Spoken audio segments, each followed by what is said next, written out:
Hey, what's going on everybody? NG's back again. Today I want to bring you guys my thoughts on the perks of being a Wallflower movie. Before we get on to that, I hope all of you guys had a happy Christmas, happy Hanukkah, enjoying Kwanzaa right now because that's going on. Whatever religion you choose to practice, whatever deity you believe in, heck, whatever holiday you personally yourself, imaginary or not, celebrate. Hope you had a great one. Have a great new year. Now let's get on to a review of the perks of being a Wallflower book. Book? I thought we were talking about the movie. Well, funny you should ask that because the book plays part in the movie and it plays part in this room because I want to tell you guys how I got introduced to the perks of being a Wallflower book. For those of you who do not care whatsoever of my sidetracking, my famous sidetracking, sadly, it'll live in infamy, you can click the nice shiny annotation somewhere across the screen to get to the actual review. But how I got introduced to the perks of being the Wallflower book, it's actually pretty simple. Like many of you, it was one of the many pieces of literature that I was forced to read in high school. Hey, if you wanted to get the grade, you had to do the dues. Or you had to give the dues or pay your dues.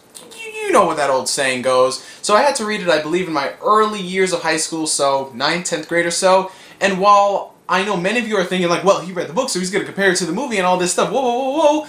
No, because I really do not recall much of the book whatsoever. Like I said, I read a lot of stuff in high school, so it was just fly-by-night. It was just like, wham, because, hey, I honestly didn't care two shits about all the stuff we had to do in high school. It's required reading. Very rarely do they give us good books. Anyway, that's besides the point. However, while I didn't remember much of the story, I do remember the experience, however. I really did not remember liking the perks of being a Wallflower too much. I was not too fond of it whatsoever, which I know a lot of you guys are saying, what the hell? What, you trying to be cool? You trying to be a hipster saying you didn't like the book? Everyone loved the book. Calm down, let me just get on to what I was saying.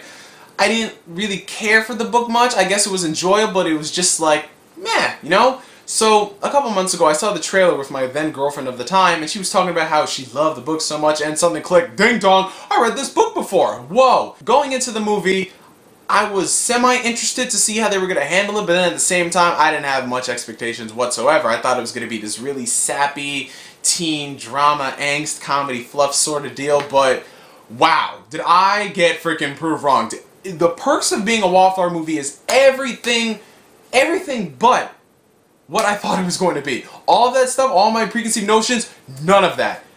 It's very rare when it comes to adaptations that if I don't like something in its original form, 9 times out of 10, I won't like it in another form. Like, so if they adapt a book into a play, if I don't really like what's going on, you know, if I don't like the experience, I'm gonna be like, eh. But that's not the case with the perks of being the Wallflower. For some strange reason, I really did enjoy the movie aspect of it. And it's strange, what really doesn't really tick is that it's not a different person helming the adaptation. It's not a different set of people. The person who's the captain of this ship, the person who wrote the screenplay, is the guy who wrote the book. So I'm just like mind-fucked right now. Something doesn't add up. So I think it's definitely me somewhere along the lines. Maybe 2007 was not a good year for me to try to focus on schoolwork. I don't know.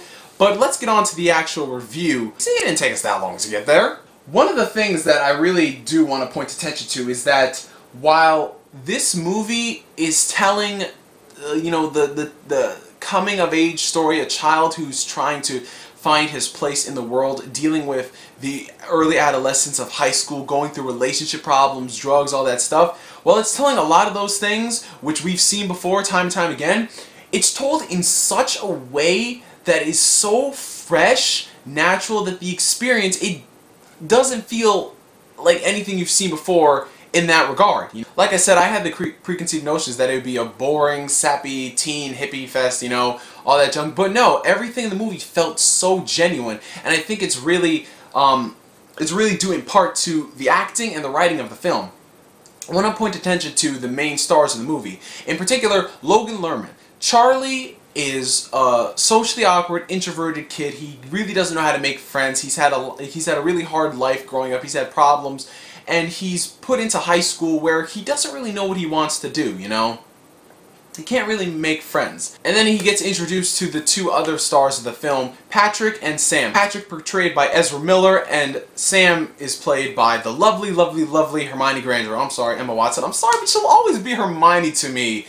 And these guys all do fantastic jobs with their portrayals. While they are playing, I guess you could say, characters that have been done before, just something feels so fresh about it and natural, and you really do love these characters. You care for what they're going through. You care for the situations. Ezra Miller's character Patrick, I just fell in love with. I mean, this guy is freaking awesome. I love his eccentric nature. I love his just everything he's involved in. And I care for the stuff that he goes through in the film. And I'm not really going to spoil much of what happens in the movie, since I do want you to see it. And by me trying to explain what happens in the movie, it's kind of hard because I kind of will get into the movie. But rest assured, it's a great, enjoyable ride all throughout. If you have any doubts about me saying, well, you know, you're just saying that to talk up the movie, trust me on this, trust me. Another actor who I also did really enjoy, and someone who shocked me, was Paul Rudd. Paul Rudd, like any of you guys are aware, primarily a comedic actor. But when you see him in this movie, bam, complete 180. And his moments with Logan Lerman's character Charlie are, in my opinion, some of the highlights of the movie.